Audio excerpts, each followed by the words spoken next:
Voici 2 ans révolus. Le cours de ma vie s'est trouvé infléchi d'une manière que mon imagination n'aurait su anticiper. J'étais alors la compagne de l'homme qui avait été uni à mon ancien ami, et c'est avec une amertume poignante que je considère aujourd'hui cette situation. Tout débuta le jour où mon ami de l'époque me mit en présence de son époux.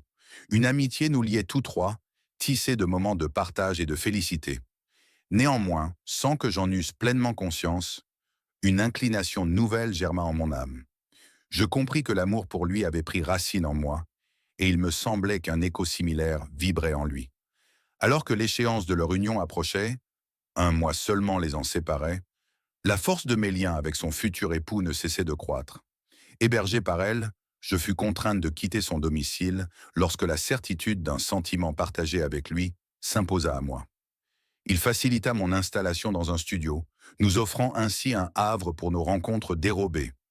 Dès lors, leur relation commença inexorablement à se fissurer.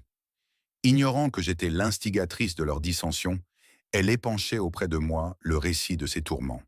Je l'exhortais à la rupture, arguant d'une incompatibilité entre eux, alors qu'en mon fort intérieur, je nourrissais le désir ardent qu'il me demeura acquis. La veille même de ses noces, la terrible vérité lui fut révélée. J'étais celle qui partageait la vie de son fiancé. Ce jour funeste, une attaque cérébrale la foudroya, et elle rendit son dernier soupir le lendemain. Je n'esquissais nul geste pour conjurer ce destin. Nulle consultation maraboutique, nulle quête de rédemption ne marqua ma conduite. Les obsèques passées et le secret de notre rôle demeurant inviolé, son compagnon persista dans notre liaison. Notre relation s'est poursuivie au point que notre union est désormais fixée pour décembre prochain. Toutefois, le trépas de mon ami demeure une plaie vive en mon âme.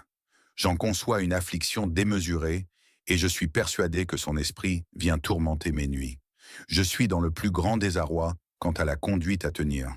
Vos ferventes prières, j'ose l'espérer, pourraient m'être d'un secours précieux pour obtenir son pardon, où qu'elle soit.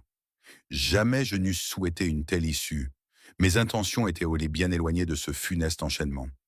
L'affection que je portais à mon ami était sincère, et j'ignore à présent comment aspirer à une félicité conjugale dans des circonstances aussi accablantes. Secret partagé. À la prochaine pour une autre confidence.